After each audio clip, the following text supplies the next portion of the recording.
Welcome to The Point of View. This is your favorite current affairs show on television here on City TV. On The Point of View, we pick the right topics, we get the right guests, we ask them relevant questions on issues that matter to you. It's an interactive show. We have a big show for you tonight. Join us with your views on WhatsApp if you're watching on television. If you're watching on social media, please feel free to comment on the stream. So today is the 20th of January. Huge day for the US, huge day for the world. A new president has been sworn in. He's the 46th president and is historic in many ways. We'll try and open that whole conversation up for you with a man who understands the US more than most people. He's my guest live in studio. Later on, we'll be speaking also to famed economist Mr. Kwame Pianim about the next 4 years of the Akufo-Addo government and what the challenge is. We'll be right back.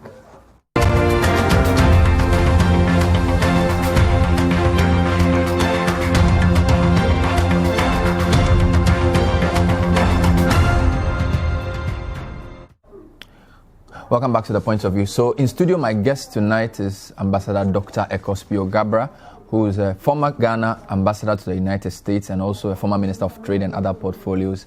And of course, he's here to talk to us about a whole lot of things. Doc, great to have you. Good evening. Good evening. How are you doing? I hope I'm doing well. It's great to have you. Thank you so much. On the basis of seniority, I want to show people something I did with your senior at Achimota School, Mr. Kwame Pianim, briefly. Later in the interview, we'll be talking to him on a wide range of issues, but this is a quick flavor of my earlier chat with him at his residence in Accra. You are over 80. January 6 must have been interesting, watching our parliament try to agree on closing the old one and the new one, and then keeping an eye on the US, where angry people stormed their capital. I mean, what has the past few weeks been like for you, just looking at the way the whole world global system and democracy has been put to the test? I think liberal democracy everywhere in the world seem to be on the siege. I remember when President Obama came to Africa and he was asking us to build strong institutions and not strong men.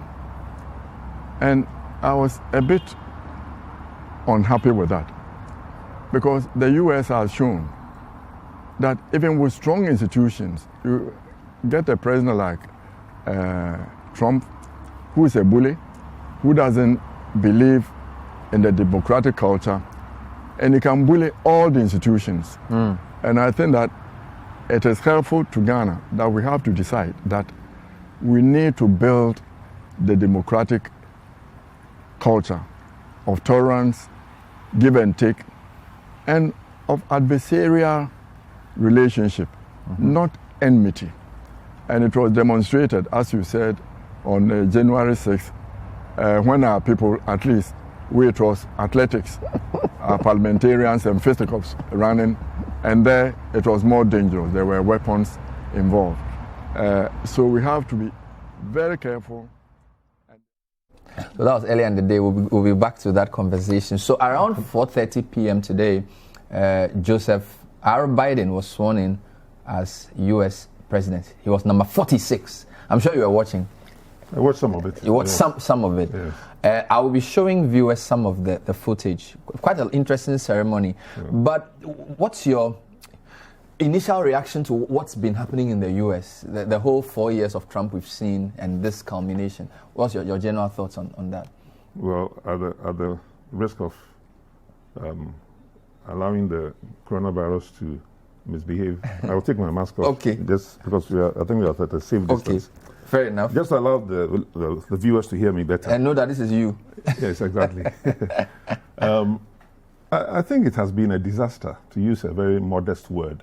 A disaster? With regards to the United States and its leadership role in the world. Because the United States is not just a country, as we all know, but a country that for a number of reasons, certainly since the Second World War, has had a leadership role in the world, was the host of the United Nations and a major contributor to most United Nations and international organizations and so forth. But the main challenge with Donald Trump was that he was not a multilateralist. Long word for somebody who doesn't believe in multilateral institutions or institutions that bring people together to solve common problems. So if you remember that, for example, the Paris Climate Accord, something that the whole world signed on to help manage global warming and other climatic problems. He just They didn't want to care for it or pull the United States out of it. The World Trade Organization, which had a Nigerian potential leader of it, he didn't want to support the Nigerian nominee. The World Health Organization, he got the United States to pull out of it. And he was not paying American dues to the United Nations for long periods, and there was a time when the United Nations had to almost threaten to close down. The Secretary General had to write to almost all UN staff about 2 years ago that they might not have enough money to run. So this was somebody who preferred bilateral relations, his one-on-one relations, actually with the Middle Eastern countries, with some of the dictators around the world, the Russians, the North Koreans, he played games, the Saudis, etc., versus multilateral institutions where countries, sometimes 150, 180 countries get together in one institution to solve a common problem that is common to all of them. And that's how the world has worked. So you said for 50 years or so. A disaster. At least from that point of view. But even to look at the domestic side of the United States, I talked this, my first comment was on his international aspects. Yes. Now to talk about his domestic, this is a man who attacked almost all foreigners or aliens or those who were even residents, who had legal rights to reside in the United States. But as long as you didn't look like him, you're either black, you're Hispanic, you're Asian American, he would attack you. So first of all, he started by attacking his own political competitors in the race to win the White House. Even to win the nomination for the Republican leadership. Yeah. So he was just, everybody had a nickname. Crooked Hillary, everybody was somebody else, And so, of course, but he had also got his old strong base of support. Some would call the right-wing segment of the United States political... The so-called Tea Party movement. Spectrum, and other very, rabble-rousers, the very guys who eventually invaded the U.S. Capitol towards the end of his governance to register their anger with the fact that they didn't win the elections. So here in Ghana, we have, people going to court, but in the United States, you have people actually raiding their parliament house, and not just parliamentarians fighting, but ordinary citizens of the United States, actually armed, broke through the security cordon, and for a certain period, it was a tense situation. In the U.S. government... Some said it was a coup d'etat. It was an attempted coup d'etat. Attempted coup if Mr. Pence, the vice president, had not been calm, and other U.S. government forces, including the Pentagon and intelligence and national security guys, had not behaved themselves, it would have been a... So viewers, we're showing you some of the footages from the Capitol. So they call this is their Parliament House. Sure. And this is at the time the Vice President and the Senate were now collating the electoral votes. Right. So this happened whilst an official event was going on, which is why people describe this as a coup. And I need to mention that Doc is a former ambassador to the US. So if you have been an ambassador, right, at this time, what kind of, how would it have been? Because diplomatic language, you can't use certain words and things. Imagine if you had been representing Ghana at a time where a man like Trump was president. How would that have been like? Just walk us through the way you work. It's a little hypothetical, but anyway, all diplomatic missions write regular routine reports back to their home country. So this is you with Bill Clinton? Oh yes, that's in the early 90s. Okay. I was a young man then, a better looking guy. As tall as he is, very interesting. Yeah, we're both almost the same height. Yes. Yeah. And so you'll be writing your reports, but fortunately for the world, diplomacy has moved to the point where you, the media, actually do more of the diplomacy, media diplomacy or public diplomacy, because news travels so fast. So unlike the days of the 12th and 13th century and 11th century, whatever it was, 16th century, when diplomats were sent to lie abroad, to use the diplomatic phrase. And of course, the lie didn't always mean that they went to tell lies, but they went to lie their heads abroad and then represent their countries. And therefore, people had to go use horseback and 2 weeks, 3 weeks to send a message from Spain to London or wherever the messages were. But now, speed of light. You have internet access. Everybody has the information. But of course, the analytical part is where the differential now takes place. Not just raw news, but what is behind the news? What does this mean? As an ambassador, my assignment would be to interpret what everyone is seeing from the point of view of the Ghanaian interest. How does this affect Ghana's economic plans, its trade objectives, its export potential, its other relations with maybe other interest groups within the United States, such as African Americans or people of African descent? There's a Ghanaian community there. Maybe now it was 500,000 before, maybe now close to 1 million. How does Trump's behavior and actions affect this group? For example, his refusal to allow countries to unite, families to unite, which the Biden administration, one of the first things they want to do is to try and overturn those practices to allow a lot easier access to American visas and to get, especially those who are coming for studies, to be able to come in the United States for studies and so forth. So I would say that those are the kinds of differences or the way an ambassador would probably respond. How different is Trump? You worked with at the time of Clinton. That's true. Obviously, when he was taken over by the Bush administration's election was a bit divisive, right, in terms of how he won the Florida thing. Right. Then there's the post-Bush-Obama period.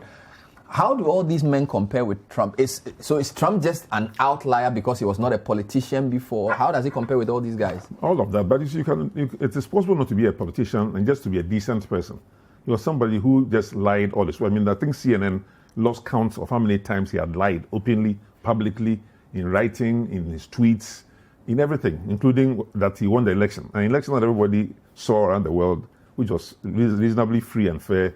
There's a country that is supposed to send, if you like, shine a light to us in Africa and other developing countries with regards to how democracy should be practiced.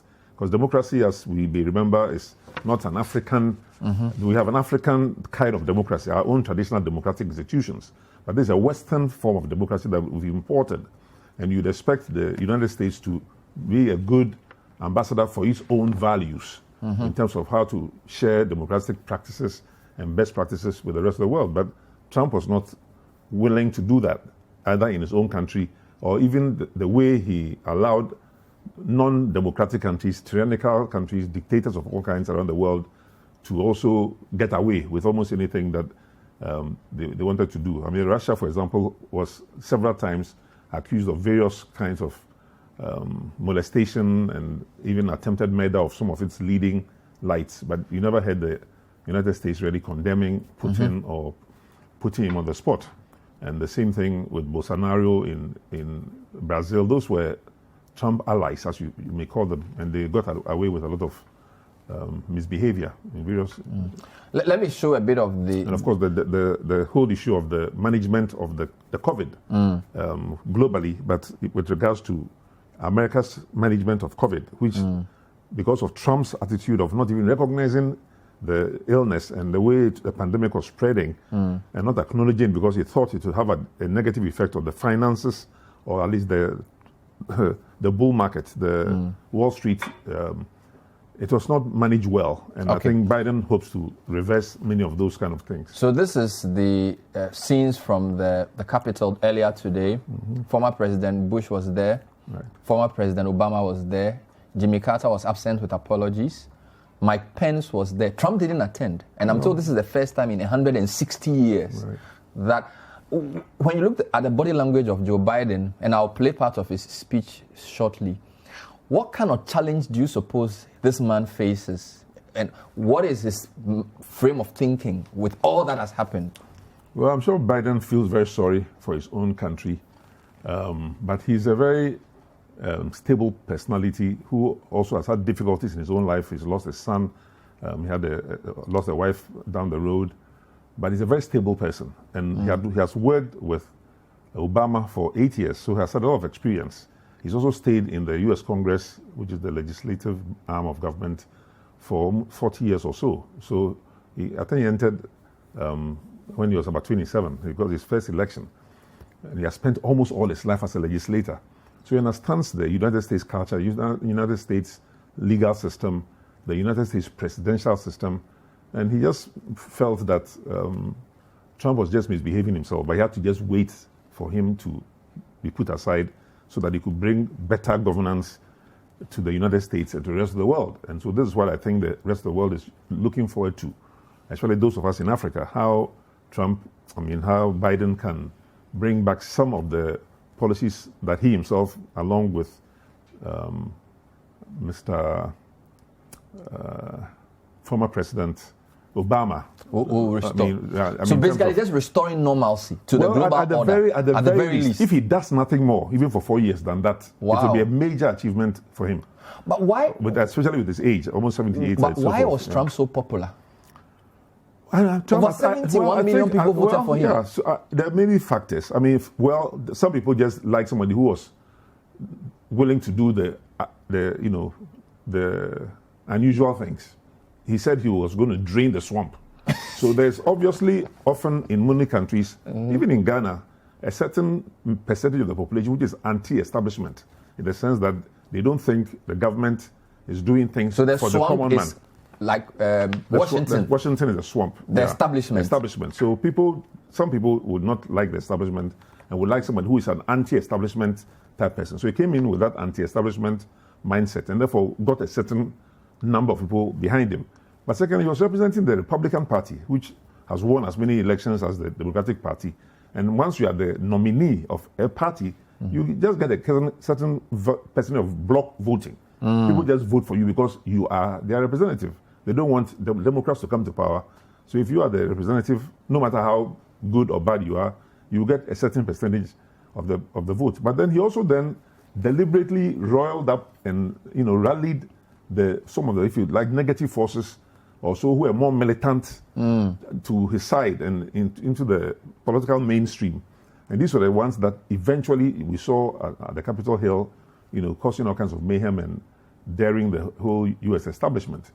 So he had a mixed bag of supporters. How serious was the situation the U.S. faced in terms of, I've seen the build up to this where we are told that they had to even remove some of the security people because they couldn't be sure.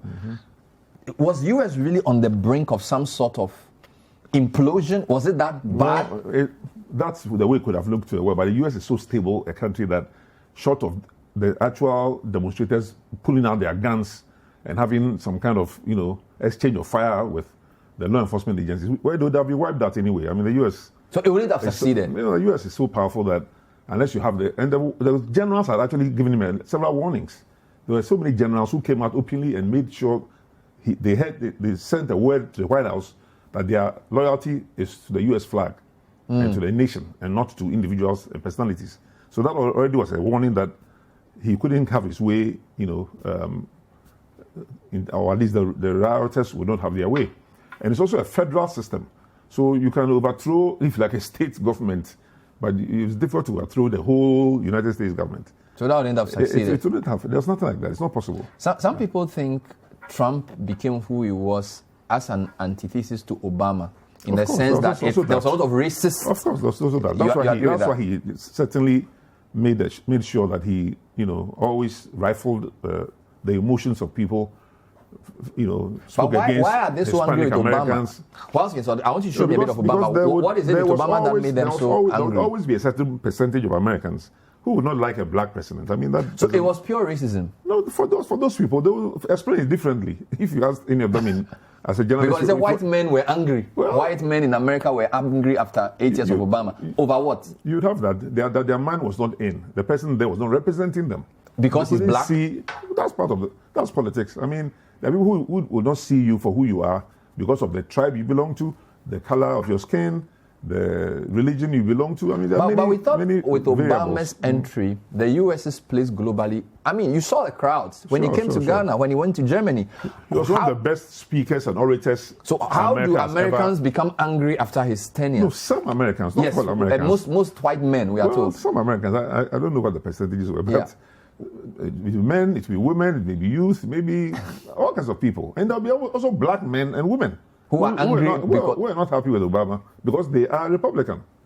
And ideologically, they didn't believe in what he was doing. That's incredible. Well, there are many Republican and black Americans that are Republicans, Chinese Americans, all kinds. To what extent does our relationship with the U.S. depend on who's leading it?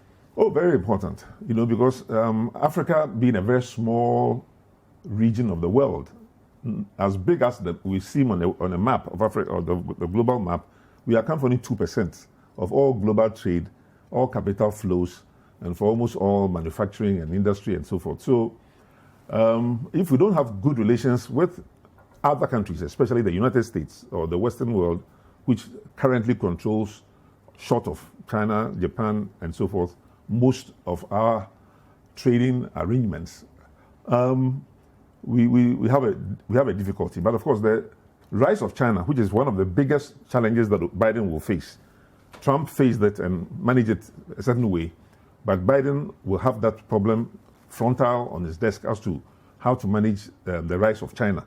And the fact that in Africa, at least, most African countries are very comfortable, both ideologically and commercially, not even in a culinary manner, Chinese food and all of that, with China. So we welcome them because they don't talk human rights, which is what most African heads of state and of dictators and others obviously don't like for people to point out their mistakes. They just want to come, talk business, talk loans, and they also, because they're a capital exporting country, I mean, China is one of the few countries in the world that is cash rich. America is still a large debtor nation. I think the U.S. debt, after all the COVID things, must be approaching $28 trillion.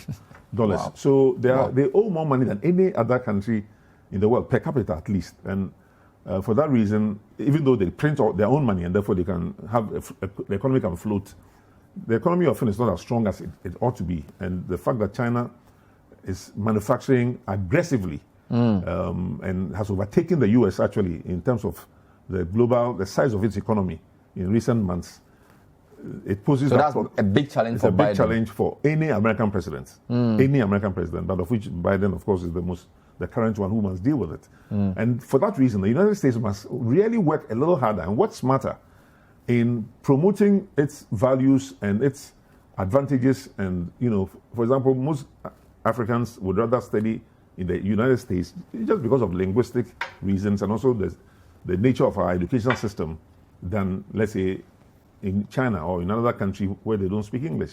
So that's a natural advantage for the United States. There are other natural advantages. For example, there's no country in the world that has maybe 25 million, 30 million people of African descent, other than Brazil and some of the Caribbean countries. That, of course, gives America also an advantage if they can build on that relationship. And there are also a lot of other, cultural relationships in terms of civic activity and human rights activities, democracy, the rule of law, the media, use of the media, which make African countries see a more natural alliance with the United States. So they have that advantage. They have that advantage. That could help them. They could help them, but I don't think they are tapping into it as well as they could. Just finally, though, a lot of people see the similarities between the Democrats and the NDC, of which you are a leading member, and the Republicans and the MPP. And usually, the two parties tend to behave, at least in the Fourth Republic. What happened this time around that the Democrats won in the US? Well, the matter is still in court, so I don't think you can determine it in this interview. I don't think the NDC has not acknowledged or accepted that it lost the last election. So that coincidence could still continue. Yeah, because partly because of that, most NDC had very good reason to expect to win the last election, just because they have been for 28 years. There have been a consistency. Is it just correlation, or is there some maybe accidental global tectonic plates that move the same way? Because both parties you are left of center, as is the Democrats. Yeah. So could it be the mood of the world that tends to coincide, or what? Well, in the year 2000 in particular, there was a tectonic change in the global political alliance of forces. So countries like Mexico, which had been ruled by one party for 40-something years, lost power, and another party came in. There were other countries in the world that saw similar changes in their political system. But the Ghana, United States paradigm, I must say, I haven't done a comparative analysis with other countries in Africa to see whether it's only Ghana that has that timing arrangement, or whether it also affects several African countries. But it's a matter of some interest. We'll take a short break. We're still with Dr. Ekospi-Ogabra. We're reflecting on the U.S. Number 46 was just sworn in. We also have Kwame Pianim coming up. This is The Point of View. Don't go away.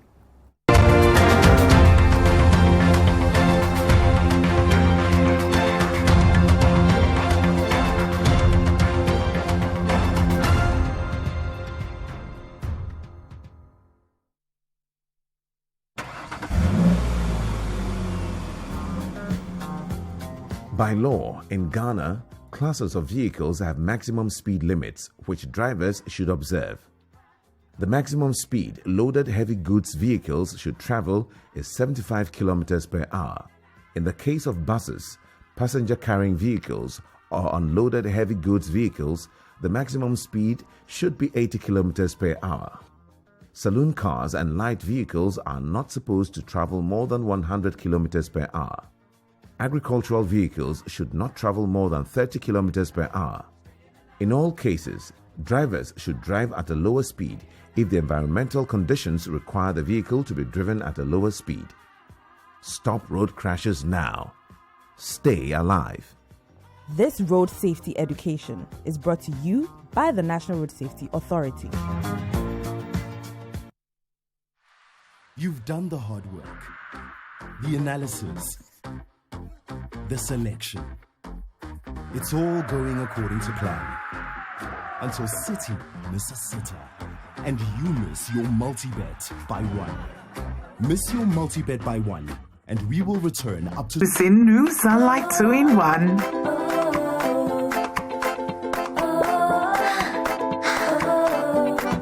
It gives you burst after burst after burst of long-lasting freshness. New Sunlight 2-in-1 for burst after burst of long-lasting freshness.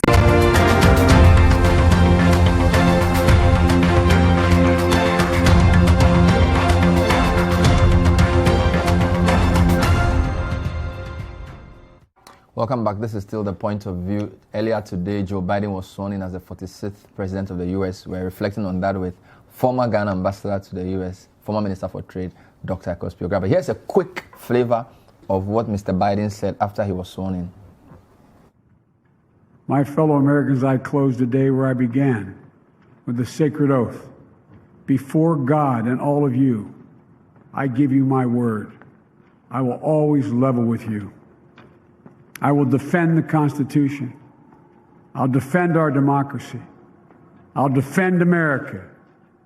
And I'll give all of you, keep everything I do in your service, thinking not of power, but of possibilities, not of personal interest, but the public good. And together we shall write an American story of hope, not fear, of unity, not division, of light, not darkness. A story of decency and dignity, love and healing, greatness and goodness. May this be the story that guides us, the story that inspires us, and the story that tells ages yet to come that we answered the call of history. We met the moment. Democracy and hope, truth and justice did not die on our watch but thrived. That America secured liberty at home and stood once again as a beacon to the world. That is what we owe our forebears, one another, and generation to follow. So, with purpose and resolve, we turn to those tasks of our time, sustained by faith, driven by conviction, and devoted to one another and the country we love with all our hearts. May God bless America. And may God. So that was Joe Biden. Well, a lot of people. If this inaugural speech were to be, have come a little later, some of it might have appeared in a Ghanaian, acceptance speech. You can't be serious. A lot of people want to believe this is closure for America, but some people think Trump is going to stay for a long time. As in, he's going to be. Oh, you mean he'll be alive? Well, not alive even just well. the fact that he's alive. He will be a problem. So the fact that Mr. Biden is president does not necessarily end the Trump. Well, he has not accepted era. He has not accepted defeat. He still has a number of followers, but there's a threat in the U.S. Congress to potentially prevent him from ever standing as a public officer of any kind of position, anyway, following his two impeachment trials, and also the fact that everybody knows he will probably, and he's declared it, that he may want to come back again. So even for his own possible opponents who are Republicans, they may not want him to come and compete with them because they know he will come with 75 million potential supporters, which almost drowns out every other candidate. So it's in the interest of other Republican candidates. Remember the last time there were 17. So we should watch the Congress space. There's going to be some action there. Many Republicans themselves don't want him to come back. So they may agree to some impeachment trial. They will have to do something. Finally, Kamala Harris. What does that represent? Father of fathers, Jamaican. Yes, Indian. Mother Indian, black woman, first vice president. I think it also, exemplifies the rise of womanhood in general. Certainly in the United States, the blacks have had their chance with Obama as a leader. Hillary Clinton tried to be the first lady president. It hasn't happened yet. Kamala may well become that first lady president, depending on what happens with, if, for example, Biden chooses to only run for one term, which is an option that he has based on his age and so forth. But the key thing is the selection that Biden has made of his cabinet. He has more than 30% of his cabinet who are already women, and another large number that are also Asian American, Latin American. It's very mixed, diverse, and many of them are already well known here in Ghana. I mean, Linda, who is now the United Nations designate ambassador to the United Nations, for example, is a well-known person who used to be Assistant Secretary of State for African Affairs.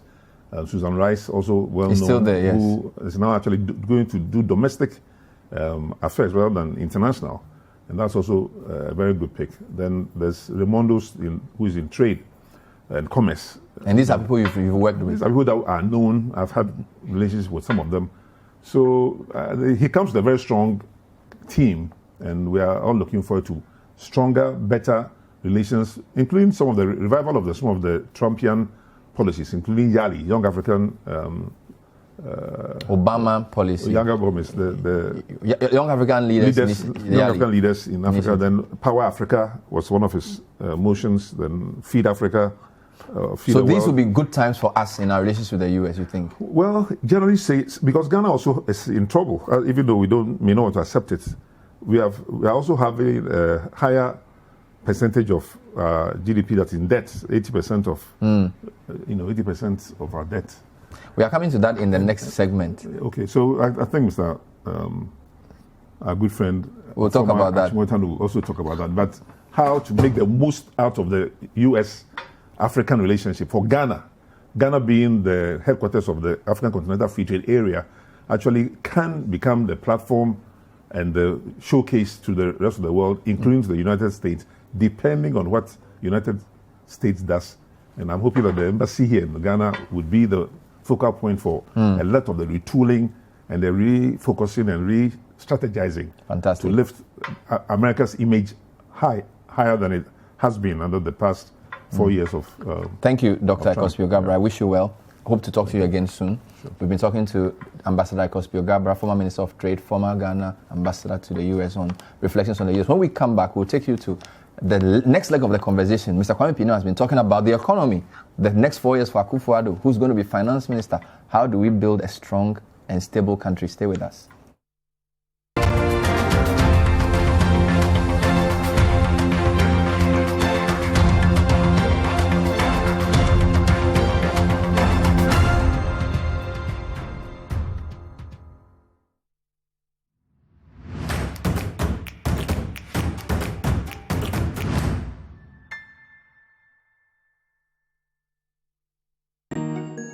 It's a good day to meet every challenge.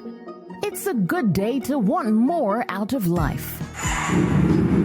It's a good day to wish for it, work for it, go get it.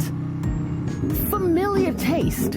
A delicious indulgent with a flavor you just can't hide. Refreshing energy. Gives so much for so little. For a strong performance, you've come to the right place. Good Day Energy Drink. Why wait a minute to enjoy a good day when every second counts? Good Day Energy Drink keeps you going. Excessive drinking can be detrimental to your health. Not recommended for persons under 18 years, lactating mothers, pregnant women, and people sensitive to caffeine. This advertisement has been vetted and approved by the FDA. Introducing new Sunlight 2-in-1.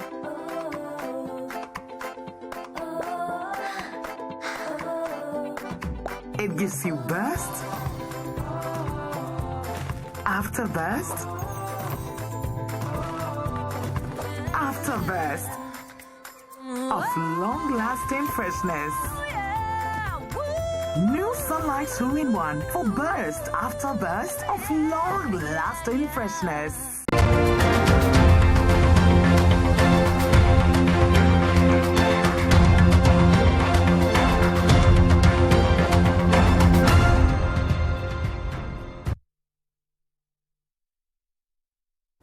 Welcome back. This is still The Point of View. Let's now talk to Mr. Kwame Pianim. We spoke to him earlier today about a wide range of issues, the economy, the issues surrounding Parliament and the division, and the next 4 years for Ghana. Here's an excerpt. Contributing 30 billion.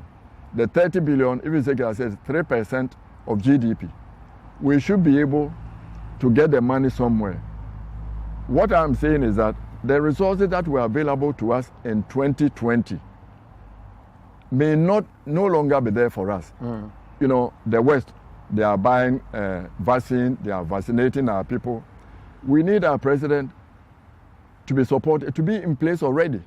Already, our Minister for Foreign Affairs should be known, our Minister for Health should be known, our Minister for Local Government should be known, and they should be negotiating with WHO and the advanced country to say, you said you help us with vaccination. Let's put it to the test.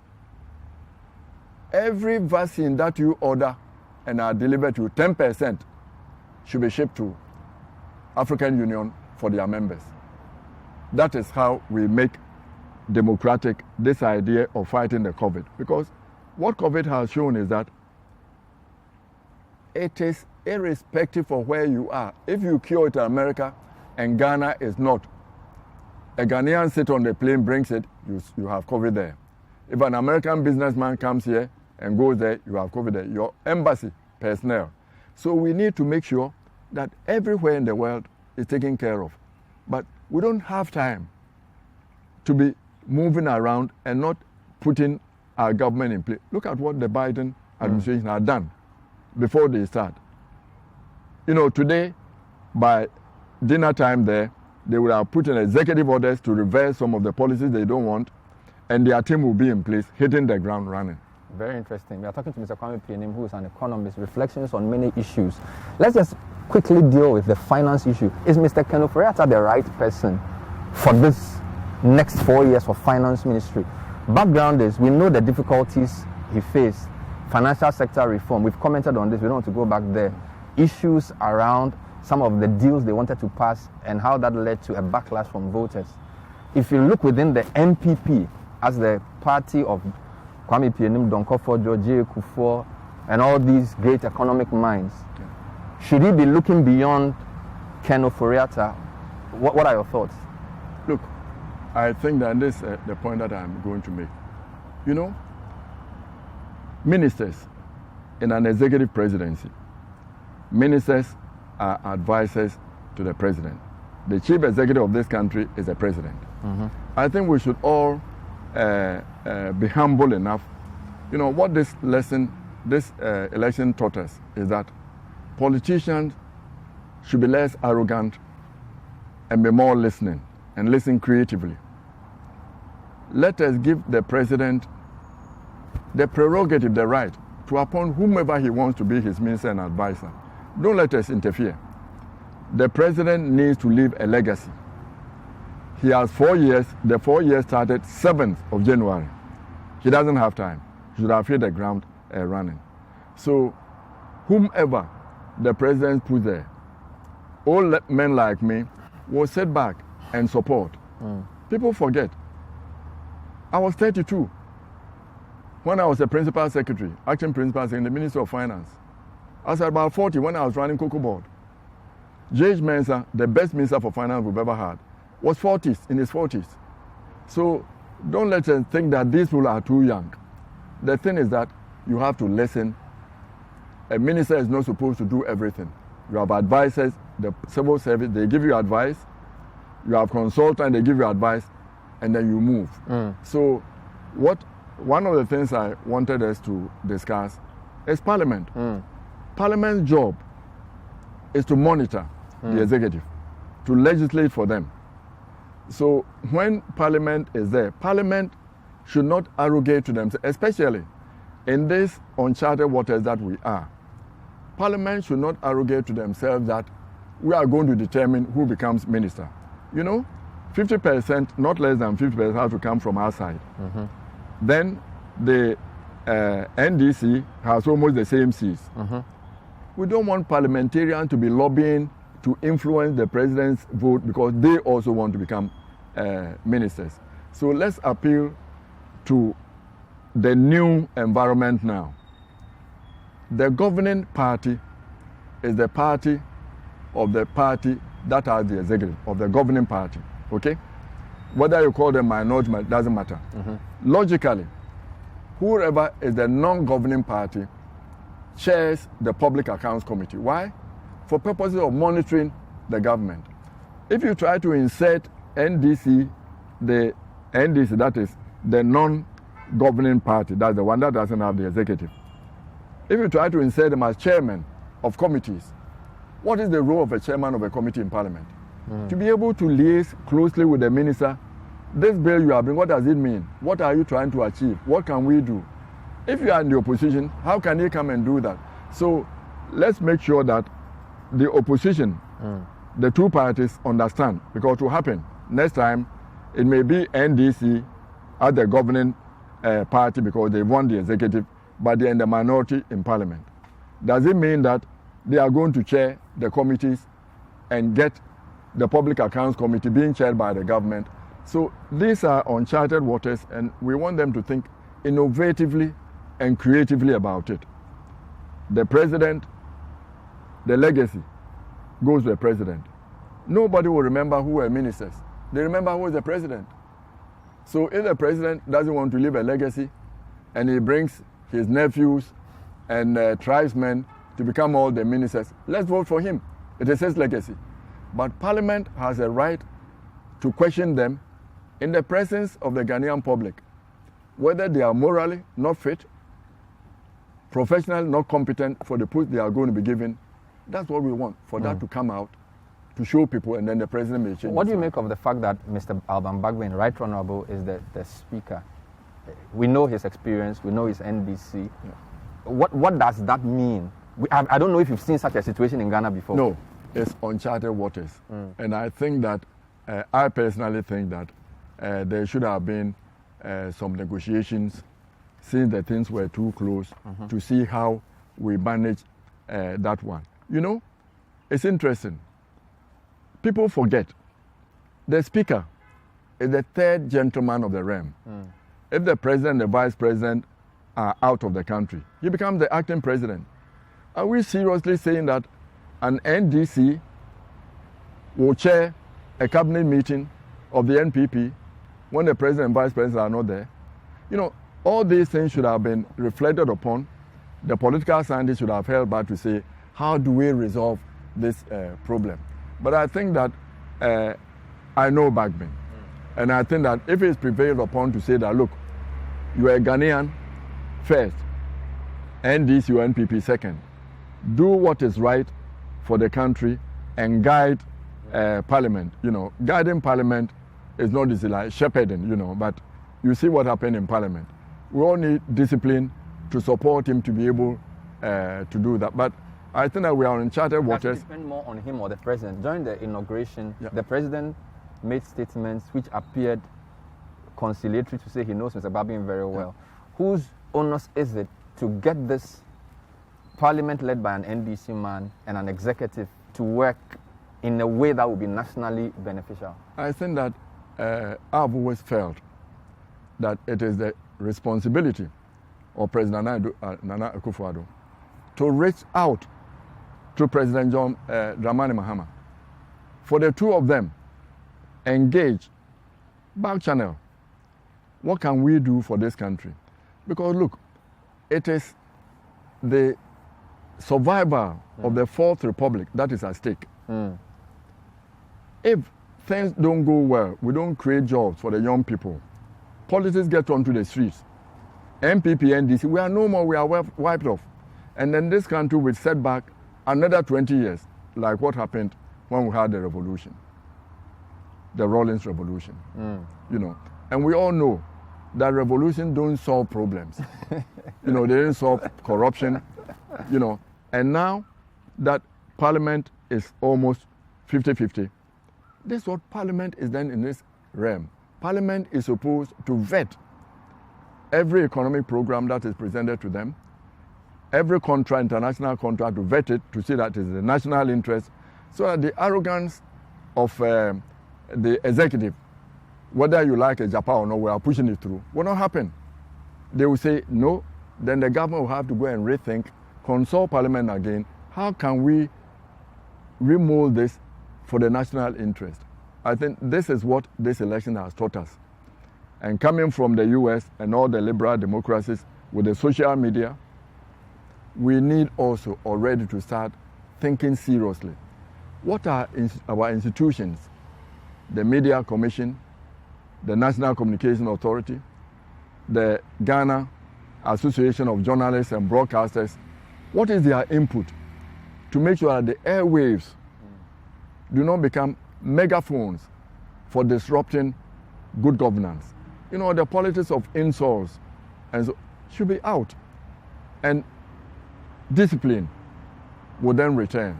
How closely are you following the election petition? Since you mentioned the president and former President Mahama working backdoor, it seems that horse has already bolted, because the acrimony is there. You can feel it in even the commentary in the court. I don't know how closely you are following that, and whether even within the fact that there's a court case, there's still space for that type of conciliatory statesmanship whilst the case still goes through the normal process. It is really sad if two former presidents, that's what we are looking at, Nana Addo 5 years, President John Dramani 5 years, if these two people who swore an oath before to protect and advance the interest of Ghanaians cannot put whatever personal things they have aside and work for the interest of Ghanaians, then we are lost. I mean, it's just a matter reaching over, so let's sit down over a glass of tea. Because if they don't reach over, backbone is not an individual, it's part of an institution. So you have to get the top talking. If you can't talk publicly because you are afraid of your supporters, talk quietly behind, and then once that is done, then it will permeate to everybody. Then the courts will know that what Ghanaian people, including both President Mahama and President Nana Akufo, are looking for is justice, fairness. That's what we are looking for. But I think that the onus is on the president, because it is on his watch. Whatever happens will be on his watch. And we need to create an area of quiet and peace for the political processes to go on, for justice to prevail. I mean, people were shot and election-related violence. There should be proper investigation by the police, and if the people were wrongly dealt with, compensated. I mean, when people know that justice is coming, it creates a pathway to peace. You can't get peace when there's no justice. What is your comment about the state of the MPP as a party, particularly in view of the rising voices of radicalism? Now, I'm asking this because, yes, the president leads the party, John Mahama leads the NDC, but there are growing voices of people. Some of them are executive position holders, some of them are on the media, And the rhetoric is very divisive and very party first. So how do you manage that arrangement? You see, the people who are shouting, insulting people, thinking they are macho men for the party, they are doing eye service to please the powers that be. If they knew that those things don't please the powers that be, they will shut up. I mean, the airwaves, people who are running radio stations in Ghana now don't realize the troubles people have to go through to free the airwaves. Rekumbrobe was being chased all around Ghana to establish his independent radio. And that's what led to the liberalization of the airwaves. People now take it for granted and they are abusing the powers of the airwaves. I think that if the airwaves people do not allow these so-called serial callers who are coming to insult people, it won't work. No. And we should be in a position where the National Communication Authority, the Media Commission, will monitor the airwaves and those who are insulting people. I mean, the Kennedy Japan incident was quite bad, and I'm happy that my nephew, Kennedy Japan, had the good sense to come back and apologize. But those things should not be on. The radio station person should have cut it off immediately. And I think that the Ghana Journalists and Broadcasters Association, government is not supposed to interfere in whatever you do. But I think you should set standards that every radio station, every newspaper should have a qualified journalist to be an editor. What does that mean? Whatever standard you set, it means that that person should know what is libel, what is sedition, and be able to call people off. So if I have money, I can't set up a pharmacy store. I need a pharmacist to run it. The same should apply. Okay. But the journalists should lead and do that. And if they are not doing that, the National Communication Authority can then monitor the radio station and withdraw their license. Let's end with expectations on the economy again. Prior to 2020 elections, we had free water, some free electricity, some business support for people. Now, this was because of COVID. So expectations have been raised for the Ghanaian populace. We also know that post-election, you have to sort things out. Question to you, how do you manage the expectation of people who have just gone through an election and have been given some freebies with the reality of trying to steady a ship that has been badly hit by a virus? How do you manage that heightened expectation for more free things with what practically, at least for the next couple of years, has to happen? We need very strong leadership. I was a bit uncomfortable when in the State of the Nation address, the president didn't address the issue that 2021 was going to be difficult. And we have to manage our budget very tightly. The important things, water, clean water, accessibility to people, maybe we should now start making sure the water is there, not just giving water free here. Let those who can afford water, electricity, pay for it. Our problem is that electricity is not in the villages where the factories will be, where we want the young people to stay and work. So it's a matter of just being very careful, managing the limited resources that we have. We know the commitment for free senior high school. We need to take a look at the universities, the private universities, how we help them finance so that they are there, because they provide a lot of capacity for people. And then the few things that we need to revitalize the economy. How do we support the small, medium enterprises who create the jobs for the people? But first and foremost, the COVID is still raging. So people's health is important. Livelihood, food, agriculture. Let the Minister for Agriculture continue his growing for jobs, rearing for livestock and so forth, import substitution. But first and foremost, let's get our government to entangle with WHO, the development partners, to make sure we have vaccines to vaccinate Ghanaians so that we are strong enough to shift to, what Nana wants to not only revitalize the economy, but to transform it into a manufacturing country. And this we need to focus on. All Ghanaians on board. So we cannot afford this, you step on my toe. The national interest should be paramount. How have you managed to keep healthy? I see your mask. You are over 80. You look pretty strong. I'm 82. Every morning, cold or not, I try to swim. Okay. That's one of the few things I learned from Achimota School. So swimming is one? Yeah. And a lot of trees and fresh air. I do my exercise, I swim, I read a lot. Okay. That's good advice. Hopefully. And eat properly. Thank you, Mr. Kwame Pianim. We're speaking to economist Mr. Kwame Pianim on his reflections on a number of important issues, the state of the global economy, state of liberal democracies, not least the US and that of Ghana, the challenge this government faces in the next 4 years, how to manage the issues in Parliament, and steering the ship of state in view of the election petition. And we did all that here on The Point of View. Thank you for watching. My name is Ben Adavule. We'll see you next time. Bye-bye.